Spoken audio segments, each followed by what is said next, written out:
What's up guys and welcome to Myth Busting Mondays episode 57. This is the show where we bust the myths that you guys leave in the comment section below. So if you have any myths you would like to see featured in next week's episode, all you've got to do is leave those in the comment section right now or at the end of the video, and we'll see which ones get featured next week. We've got some amazing myths for you guys this week, so if you want to aim for 3,115 likes on this video, you know how we do. But without further ado guys, let's jump straight into the first myth of today's show. So the first myth of today's show, guys, is being sent in by Cookie, and they ask, if you have ephemeral enhancements on your gun, if you put it on the table, will the weapon be PackAPunched forever? Now, if you guys don't know, ephemeral enhancement is a gobblegum that allows you to PackAPunch any weapon just by clicking up on the D-pad, and that will last for 60 full seconds and then revert back to its normal form. And with regards to the table that Cookie is talking about, he's talking about the chalk Easter egg on Revelations, where you gotta go and find different chalk drawings around the map, and eventually this table will be accessed inside of Nagda and Toten, where you're able to put your weapons on to either share with your crew or save for later. So let's put ephemeral enhancement on our weapon right now, PackAPunched version. Let's see if we can put it on the table, and there we go, it actually goes on the table. Let's pick this thing up and see what happens. Here we go. No, dudes, it goes back to its original form. So if you do use ephemeral enhancements, it will not stay like that forever if you place it on the table, but the table is still able to put stuff on when you're using the gobblegum. It's a little bit annoying that you are basically wasting the gobblegum, but that's absolutely fine, dudes, and thank you so much for Cookie for sending that in, dude. Let's get on to the next myth of today's show. So the next myth of today's show, guys, is being sent in by OscarHanson, and they ask, can you use the round-robin gobblegum to skip the lockdown event on Gorod Crovey? Now, if you guys don't know, the round-robin gobblegum is a brand new gobblegum that came out with Revelations that allows you to skip around, and it gives you 1,600 points as well. Now, the lockdown step on Gorod Crovey is what you have to do to get the Dragon Strike Grenade. Basically, it puts you in lockdown, loads of manglers come running at you, zombies come running at you as well, but can we skip this entire lockdown with just a round-robin gobblegum? That is what Oscar wants to know, and I'm sorry, Oscar, I'm sorry to tell all you guys at home that this does not work. It actually doesn't allow you to use that gobblegum whilst you are in lockdown mode. You can't skip the rounds, you can't skip the lockdown. It kind of sucks, and we just get that red flashing thing next to the gobblegum to tell us that it doesn't work at all. But that was a great myth there, dude. If it would have worked, it would have been friggin' fantastic. But anyway, dudes, it doesn't work. So let's get on to the next myth of today's show. So the next myth of today's show, guys, is being sent in by Astin Plays, and they ask, can you use self-medication when you are inside a Thrasher? Now, you guys know that on Zetsubo no Shima, if you go down and there is a Thrasher around, then that Thrasher will then put you inside of its belly, and it's up to your teammates to go and kill the Thrasher to ultimately revive you. But can you do this with self-medication? Well, no, because self-medication needs you to kill at least one zombie or enemy to actually get revived, but whilst you are inside the Thrasher, you can't have a weapon out. But then Astin goes on to say, or the one where you go near players, they will get revived. So we do have that gobblegum on right now, dude. I got my boy Tree inside of the game right now as well. He's gonna go inside of the Thrasher, and I'm gonna walk up to that guy and try and get him with near-death experience. So let's see what's gonna happen, boys. Let's run up to the Thrasher and let's see.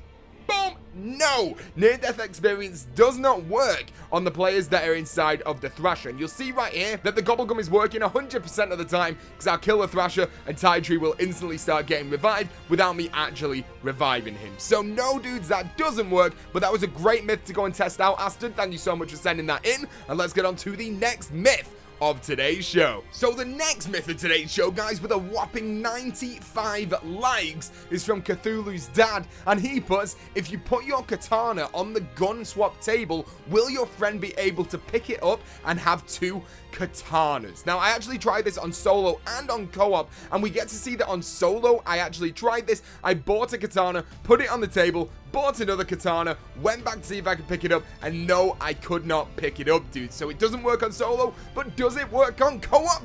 No, it doesn't work either, dude. So I bought a katana. I got Tree to put his katana onto the table. I tried to pick it up, and it wouldn't let me do it. So once again, there is no way how to have two katanas inside of Revelations. It would be awesome, but they need to at least add a PackAPunch version of that katana to make it even cooler. But thank you so much for sending that in, Cthulhu's dad, and let's get on to the next myth of today's show, boys. So the next myth of today's show, guys, is being sent in by XX Hero Forever XX, and he puts, myth, can you use anywhere but here to teleport out of the boss fight? Pizza emoji, pizza emoji. Now, you guys know that anywhere but here is the gobblegum that allows you to teleport to a random location around the map. It'll be completely random, but can you do this in the boss room? That is what we need to know. So we are going to teleport there via the circles on the floor inside of the projector room right now. Once we get there, I'm going to click that anywhere but here gobblegum, and we'll see what happens, boys. So are you ready? Let's see if we can actually escape from the boss room, boys. Here we go in 3, 2, 1.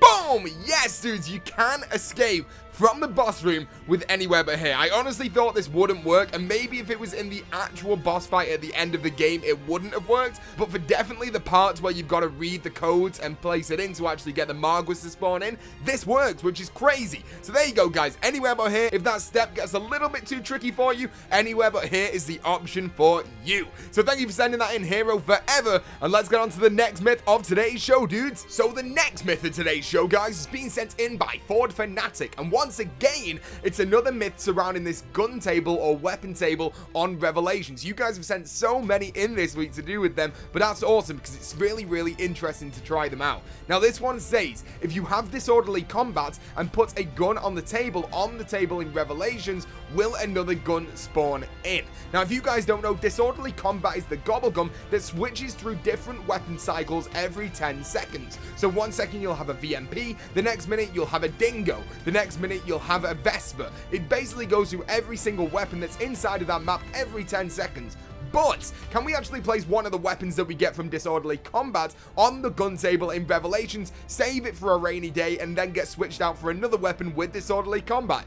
And the answer, dudes, is sadly no. It would be really, really awesome to do this, but the game has literally been coded so freaking well that they think of absolutely everything. And this is one of the things that they definitely thought of when it came to the gun table inside of Revelation. So thank you so much to Ford Fanatic for sending that in. But while we are on the subject of the exchange table, let's see what Will Brick Studios has to say. He put, if a player has the weapon exchange table whilst only owning an MR6, aka the starting pistol, what happens? So if we literally only have the MR6, what happens if we go and place it on the table? Do we end up with no weapon, or will it not even let us do it? The answer, dudes, is it doesn't even let us do it, which is crazy, because if we only had the MR6, we could then PackAPunch that, leave it in the PackAPunch, and we wouldn't have any weapons, which is pretty much the exact same thing. So it is pretty crazy that it won't let us actually place it on the table, but that's the way that Treyarch have coded their game, and you cannot put the MR6 on the table if that is your only weapon. But thank you so much to Willbrick Studios for sending that in, and let's get on to the final myth of today's show. And the final myth of today's show, guys, is being sent in by Jammy K. You guys have been waiting for it for ages. We've done it on Shadows of Evil, Der Eisendrag, Zetsubo Noshima, Gorod Krovi, and now it's time for Revelations, baby. We are doing the killing time cutscene. So we are on the boss fight of Revelations right now. I've got killing time. We're about to kill the Shadow Man. There we go. He's gone. He's gone. He's gone. It's gone to white, baby. It's going back to the normal game. I'm going to drop that killing time. Here we go. Let's click it, dudes. And here we go. Now we've just got to wait for that cutscene to start, dude. Here we go. Let's see. Fingers crossed. It is going to work. The cutscene is beginning.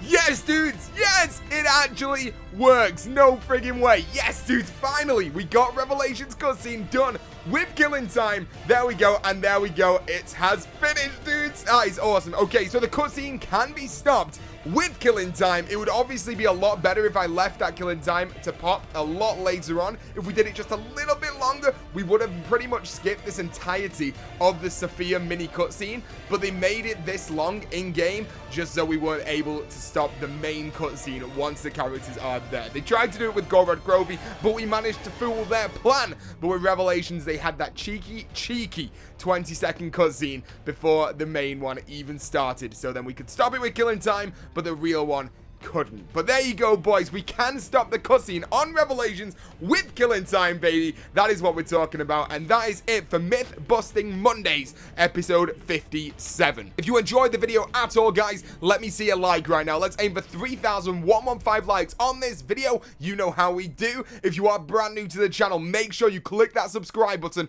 become the latest member of the Pizza Club, and I will see you guys in the next video or the next live stream. Thank you so much for watching, guys, and peace out.